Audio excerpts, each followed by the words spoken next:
Assalamualaikum warahmatullahi wabarakatuh. Perkenalkan, nama saya Sindika Destia dari Akuntansi KP1 2018. NIM saya 186 2018. Saya di sini akan menjelaskan tentang penilaian dan pengukuran kinerja. Penilaian kinerja adalah suatu proses dalam organisasi yang bertujuan mengevaluasi pelaksanaan kinerja masing-masing individu dalam organisasi tersebut.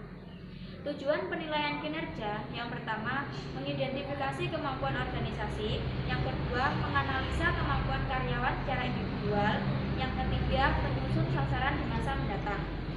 Manfaat penilaian kinerja yang pertama, menghargai setiap kontribusi, yang kedua, mencegah adanya miskomunikasi terkait kualitas kerja yang diharapkan, dan yang ketiga, menciptakan peningkatan produktivitas karyawan. Indikator penilaian kinerja yang pertama, pengetahuan yang dimiliki, yang kedua, dapat bekerja sama dengan tim, yang ketiga, kepemimpinan.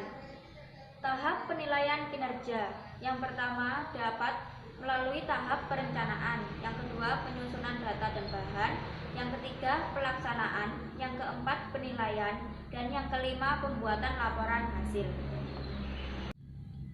Selain penilaian kinerja, terdapat juga manajemen kinerja, di mana proses manajemen yang dirancang untuk menghubungkan tujuan organisasi dengan tujuan individu menjadi tujuan yang sama. Tujuan manajemen kinerja yang pertama, mengukur kinerja organisasi dengan lebih berstruktur. Yang kedua, membantu penentuan keputusan organisasi dengan kinerja organisasi.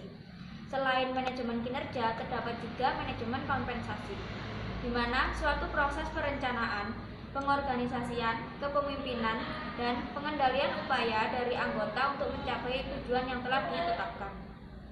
Tujuan manajemen kompensasi yang pertama, disiplin, yang kedua, stabilitas karyawan, yang ketiga, ikatan kerjasama. Sistem kompensasi terdapat 3 sistem. Yang pertama, sistem waktu, sistem hasil, dan sistem dorongan. Selain tujuan dan sistem kompensasi, terdapat juga faktor-faktor yang mempengaruhi. Yang pertama, posisi jabatan. Yang kedua, jenis dan sifat pekerjaan. Yang ketiga, kondisi perekonomian nasional. Fungsi dari manajemen kompensasi yang pertama, penggunaan sumber daya manusia secara lebih efisien dan efektif. Yang kedua, mendorong stabilitas perusahaan dan pertumbuhan ekonomi. Yang ketiga, sebagai bagian dari manajemen sumber daya manusia. Dampak manajemen kompensasi yang pertama, dapat memacu karyawan untuk bekerja lebih giat lagi. Yang kedua, perusahaan dapat mendapatkan karyawan yang berkualitas. Yang ketiga, perusahaan memiliki kelebihan khusus dibandingkan perusahaan lain.